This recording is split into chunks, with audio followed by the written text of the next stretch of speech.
খাবারের ধোঁয়া গন্ধ বুঝেন? আমাদের দোহারের ভাষায় বলে ধুমা গন্ধ হয়ে গেছে খাবার। তো এটা এমন যে হচ্ছে যখন মাটির চুলায় রান্না করা হয় তখন হচ্ছে যখন আগুন নিভে যায় সেই সময়টাতে হচ্ছে ঢাকা থাকলে সেই ধোঁয়াটা সেটার মধ্যে হচ্ছে প্রবেশ করে এবং সেটা একটা গন্ধ সৃষ্টি করে। সেটা খাবার খেতে অনেকের কাছে ভালো লাগে না, একটু ধোঁয়া ধোঁয়া মনে হয়। এই জিনিসটাকে কিন্তু এখন যেভাবে ট্রেন্ড তৈরি করা হয়েছে সেটা হচ্ছে স্মোকি ফ্লেভার।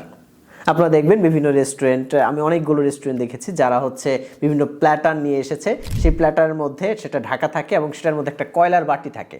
সেই কয়লার বাটিতে তারা স্মোক দেয়, ধোঁয়া দেয়, আর এটা মানুষের কাছে অনেক বেশি জনপ্রিয় হয়ে গেছে। মানুষ সেটাকে পছন্দ করে, মানুষ মজা করে খায়, কারো কাছে এটার জন্য আরও বেশি স্বাদ বেড়ে যায়। এই যে জিনিসটা ফেলে দেয়া, অর্থাৎ গ্রাম অঞ্চল যে জিনিসটাকে মানুষ ফেলে দিচ্ছে, এটা আসলে মানুষ পছন্দ করছে না, সেটা কিন্তু শহরে এসে বা আর চাকচিক্যর মধ্যে আর একটু প্যাকেজিং করে সেটা কিন্তু একটা সৌন্দর্য বর্ধন করছে। সেটা কিন্তু এমন হয়েছে যে মানুষ এটাকে আরও বেশি গ্রহণযোগ্যতা নিচ্ছে। এই যে স্মোকি ফ্লেভার, এটার জন্য মানুষ এটা খাচ্ছে। স্মোকি ফ্লেভারের জন্য একটা কাবাব খাচ্ছে, স্মোকি ফ্লেভারের জন্য হচ্ছে সে বিভিন্ন উইংসের বিভিন্ন খাচ্ছে, স্মোকি ফ্লেভারের জন্য চাউমিন খাচ্ছে, স্মোকি ফ্লেভারের জন্য সে ফ্রাইড রাইস খাচ্ছে। এই যে স্মোকি ফ্লেভার, এটাকে ধোঁয়া গন্ধ বলে গ্রামে। তো এটাকে কি করেছে, একটু হচ্ছে মোড়কে পেঁচিয়ে এটাকে আরেকটু সুন্দর করে আরেকটু হচ্ছে পশভাবে উপস্থাপন করে মানুষকে আকৃষ্ট করা হয়েছে।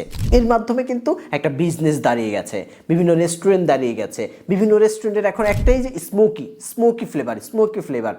একটা কোম্পানিও আছে যার নাম হচ্ছে, একটা রেস্টুরেন্ট আছে স্মোকি ডাইন। তো এই ধরনের নানান প্রতিষ্ঠান কিন্তু তৈরি হয়েছে এই যেটা আমরা ফেলে দেই বা গ্রাম অঞ্চলে ফেলে দেয় সেটাকে নিয়ে। আপনি একটু ভাবতে পারেন যে কোন বিষয়টাকে নতুনভাবে নতুন মোড়কে মানুষের কাছে আরও ট্রেন্ড হিসেবে পরিচালনা করা যায়, ট্রেন্ড হিসেবে মানুষের কাছে বিবেচনা করা যায়, মানুষের থিঙ্কিংয়ে ঢুকিয়ে দেওয়া যায়, মানুষকে ইমপ্রেস করা যায় এটার মাধ্যমে। এটা যদি আপনি করতে পারেন তাহলে আপনার যে কোনো বিজনেস, আপনার যে কোনো লো বিজনেস, সেটিও কিন্তু একটা নতুন ধারা চলে আসতে পারে। পুরানো একটা বিজনেস সেটা কিন্তু নতুন একটা হচ্ছে ভাইব তৈরি করতে পারে, মানুষের কাছে আকর্ষণ তৈরি করতে পারে, আর সেটি নিয়ে কিন্তু আপনার বিজনেসের, আপনার স্বপ্নের, আপনার আইডিয়ার সফলতা আসতে পারে।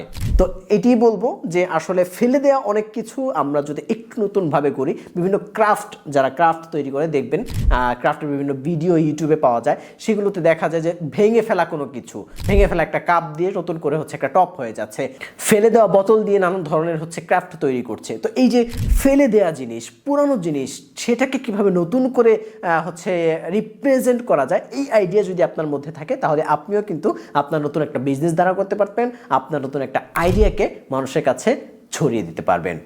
এই ধরনের নানান বিষয়গুলো নিয়ে আমরা আলোচনা করি এই চ্যানেলে, তামিম হোসাইন শাওন এই চ্যানেলটিতে আপনি সাবস্ক্রাইব করে রাখতে পারেন আমাদের এই বকবকগুলো শুনবার জন্য।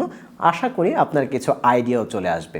ফেসবুকেও কিন্তু খুব সহজে ফলো করে রাখতে পারেন যাতে করে তাড়াতাড়ি আমাদের ভিডিওগুলো পেয়ে যান। ততক্ষণ ভালো থাকুন, যতক্ষণ আমরা নতুন ভিডিও নিয়ে আসছি। দেখা হবে পরবর্তী ভিডিওতে। আসসালামু আলাইকুম।